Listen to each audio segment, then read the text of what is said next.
Welcome back to the jungle. Gonna be playing Diana versus Echo.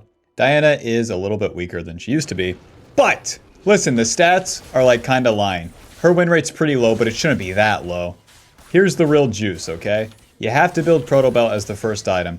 These other burst items, Storm Surge, Lich Bane, those are built for real champions. And if we know anything, Diana's not a real champion, not a real person. So you have to bruise the build out a little bit, and that means you need a little bit of everything in the early game. Whereas last season you could build Nashers and then really farm max the whole game.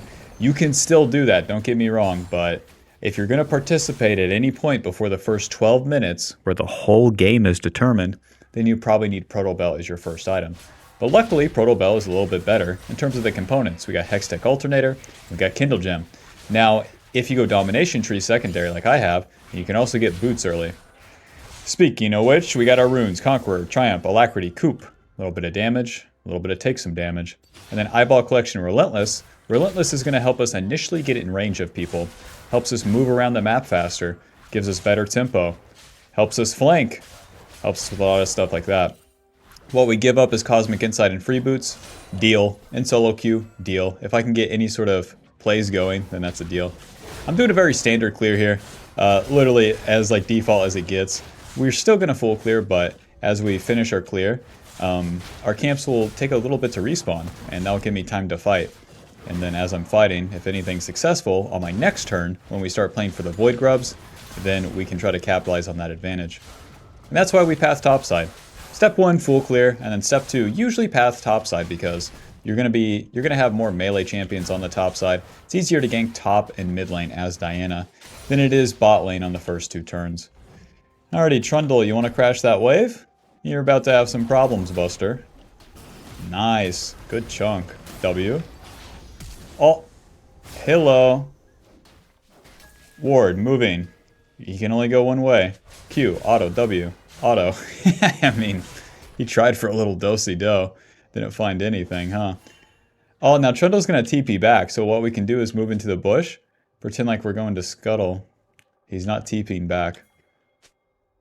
Anyways, let's do the Scuttle Crab and reset. That's a good start. Use the W in our smite. And then as you're resetting here, if you kept the warding totem, now would be the time to then place that. Protect your mid lane from the ganks from Echo. And then back onto the map. So we can do Hextech Alternator. It's easily going to be my best item. And I'll pick up a control ward. And then we're resetting right to those respawning golems.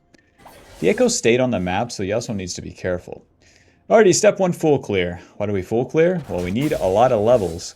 And why do we get the levels? Because they give us a little bit of damage and a little bit of tankiness. That's everything Diana. Everything bruiser in general. But Diana's like the most beginner bruiser, so she's weaker, but we'll try to make her work. Gonna clear the golems and the raptors, and that will give us level 5. Once we're level 5, we're strong, we can fight. And the Void Grubs will be up, so we can choose to skip the Wolves and the Gromp, as those wouldn't give us level 6.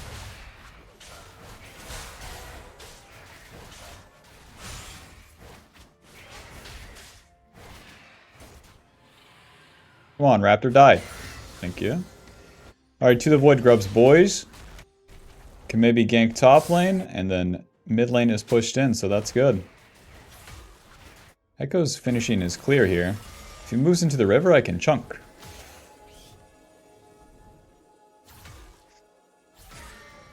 Waiting. Whoa, we don't see him on vision? Weird. Let's move to top lane quick. The top laners are about to hit level 6 here on this wave. Control ward moving.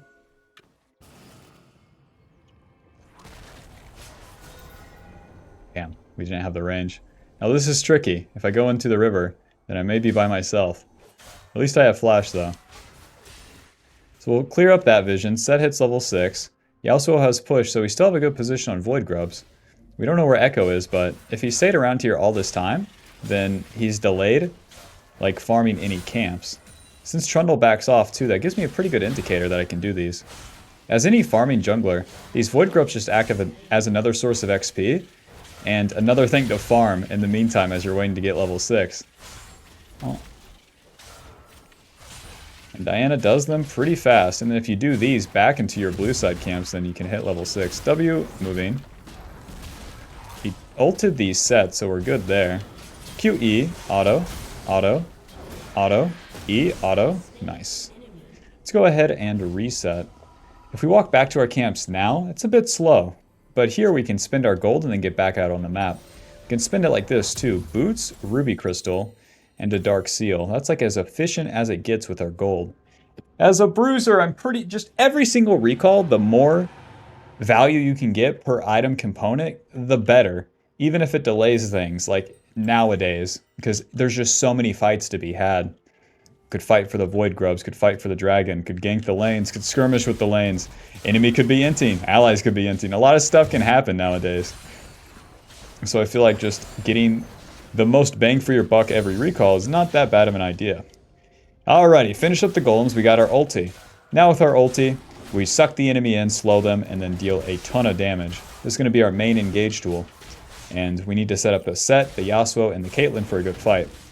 But you have to identify which targets you want to engage on. The main ones are going to be Lux and Callista. Using the ulti defensively is not good at all. And then using it on targets that can get away, like Echo with his ulti, or Pantheon with his invulnerability, is a turbo waste of time. So no reason to do that. I'm going to be clearing all my camps here. All my camps give me level 7. The objective's down. Don't see anything specific in the lane, so we keep clearing.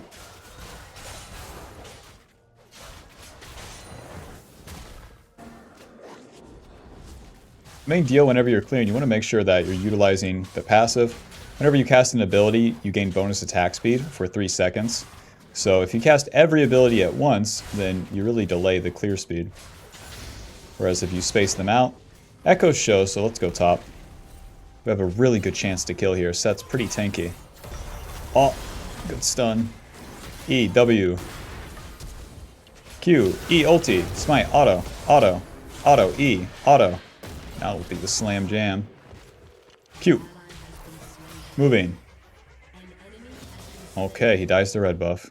He has 60 CS. I wonder if his golems are up. Let's see, let's see. Yeah. Oh man. Okay, let's put a ward down since we're so deep into his jungle.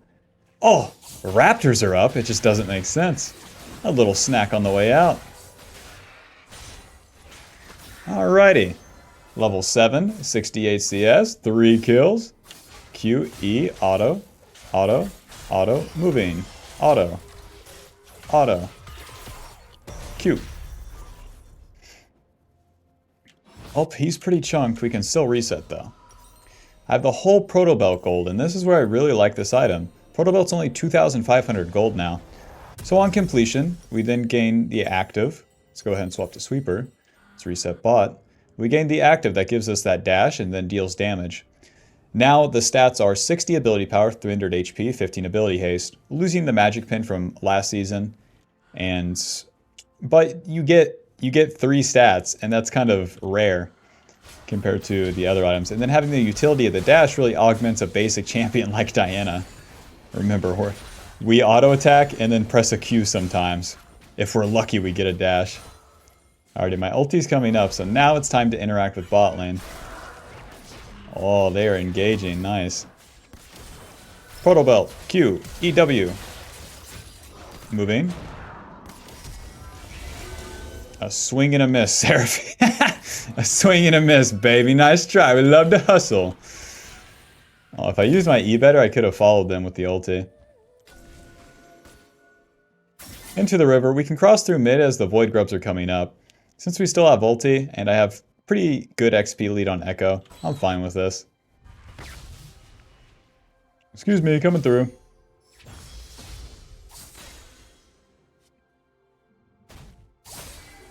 One thing about Echo, that guy farms slow.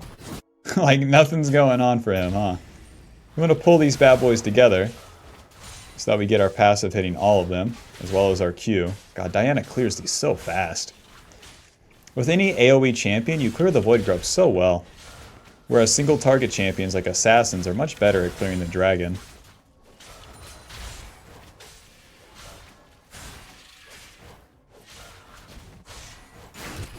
Alrighty, I got my ulti. I should go back and farm my camps, but we're already in the river. So we really give Trundle a chance here. We ask him, do you want to die? It's an option. You don't have to die. Oh. Set didn't walk at the Trundle there. Oh, Set used his E. Okay. Okay. Moving. Q, E, W. Auto, moving. Auto. E, auto. Nice. And since we got all the Void Grubs, we got 6 of them, we'll spawn a ton of minions and also deal more... Whoa! See you later. B-b-b-b. Shield. Pow. Doink.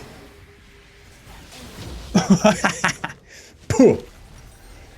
Sorkpin boots. And then for our second item, this is where everyone goes wrong as well. Shadow Flame don't do what it used to, okay? So, here's our AP items, right? Here's their team comp. What are you thinking? Callista, Pantheon, Lux. It's a lot of burst damage. What are you thinking? A mana item? No. A Rylai's? That's interesting, but we already have the Red Smite. You guessed it. And there it is. Bang. Zonia's. What else? We engage and then Zonia's. What else? Zonia's now is pretty juiced. 120 ability power and 50 armor. So it's going to act as a durability item for us as well.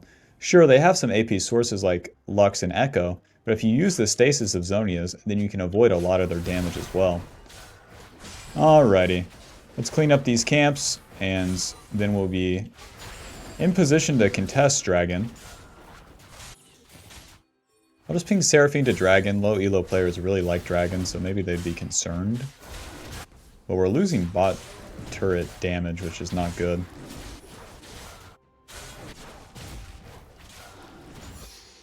Anyways, I'm clearing my camps. We're level 9 now. With level 9, you get your Q maxed out, and then you're looking for level 11 and level 13, in which you get second point and ulti, and also second ability max, which will be our W, giving us more durability. Moving.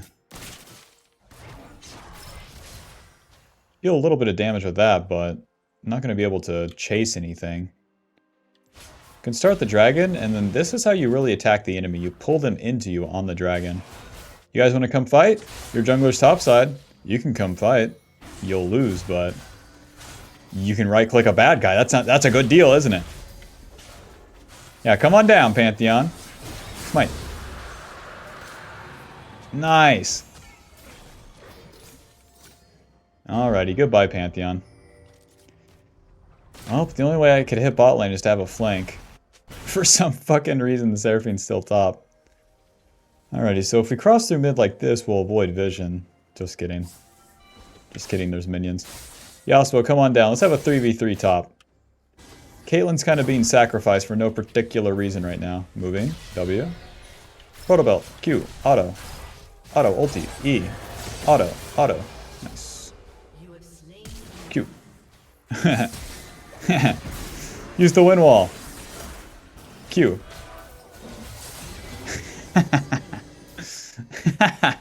So weird. Well, we got top turret, so it's not like we're at a super loss. And then Yasuo will be able to take mid turret pretty easily. Oh, it's a shame that Caitlyn has to die, though, because Seraphine's randomly top. Alrighty, not too bad, not too bad. Clean up these camps, that'll get us more components towards the Zonias. So it's 800 for the Seekers. The Seekers now acts like the stopwatch as well. And then the Needlessly Large Rod is 1200, so we won't be able to have enough gold for all of that. Which is kind of awkward with the build path. Kinda awkward. A bunch of amp tomes and a cloth armor. Clogs the inventory, and we need to complete the jungle item at this stage of the game too, to free up our inventory. So we got the red smite. We now slow the enemy and deal more damage whenever we initially hit them. So Q, bang. W, auto, auto, auto, Q, auto, E, auto, smite, auto, auto, auto, E, auto, Q. Ugh! Ugh! That's fine. Needlessly Large Rod and Seeker's Arm Guard. Without that kill, I don't get both. And it's so big to get Needlessly Large Rod, giving us 70 ability power. 70, Bob! That's more than the entire Proto Belt in one item. Seeker's Arm Guard gives us 45 ability power, 25 armor, and then a single-use stopwatch that makes us invulnerable. So whenever we do a big engage, then we can become invulnerable, and then our whole team goes in. So hopefully we don't die after the stasis. Because with Diana, you have that ulti that's very high impact, but then you kind of instantly die as you're on top of the entire enemy team. So we just need one camp for level 11. Let's do Raptors and then go fight. Looks like this guy's kind of caught out, though. Here's our time for an engage. Let's do this. Nice! QE ulti! Oh, so much damage. Yes, good slow. Dude, Seraphine pulled him so well. Type's easy. Q. Alrighty, let's take some camps. DC's Diana. Ult the bad guys. I swear though, like getting them to group up like that is a task in itself. Alrighty, goodbye Trundle. You're not even worth the time, big man. 1 in 5. I don't even look at players that are 1 in 5, okay? Back to my camps. By back to my camps, I mean staying topside. There's gonna be too many noobs coming up here. Proto Belt, Q. W, smite. E, auto, moving, Q. Not gonna finish him off, but we do chunk him. And then we'll see where the fight gets pulled around here. Q, E, W, auto, moving, auto. Q. I'm fine. Oh wait, I'm not fine. My Pantheon killed that guy. Hey, Pantheon killed my mid laner, my bad. I shouldn't have kept pressing in like that. I should have stayed on him. Well, we complete the Zonias. And then from here, there's Cosmic Drive, which gives us ability haste. And then movement speed. It's okay. I think the real shebang is going to be this item.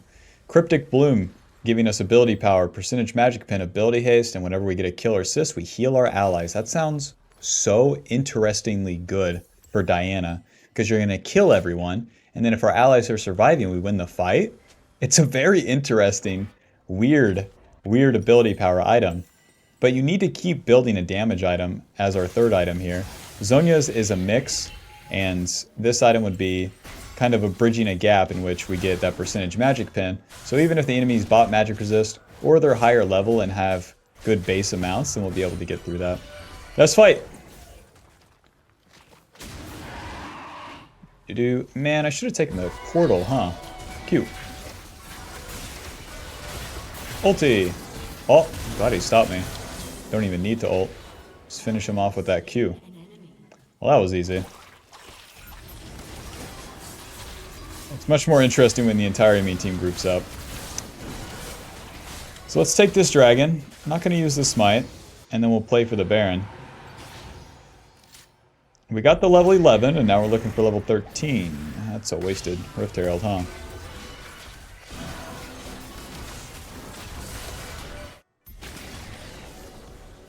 Dude, I swear, every time someone summons the Rift Herald, well, every time I summon the Rift Herald, my allies jump in it, and then it's totally wasted. What's up with that? When does that get patched out? When do they patch my allies out of the game for wasting Rift Herald? Now we have super good DPS onto this, especially if someone else tanks. Phew. Ah! Okay, so lucky we got it. That was such a bad smite. Alrighty, let's reset. Get our component items here. Blighted Jewel and Fiendish Codex to the top side. Now, we only want to only forfeit. GG. Final score, 10-3-4. See you in the next one. Bye.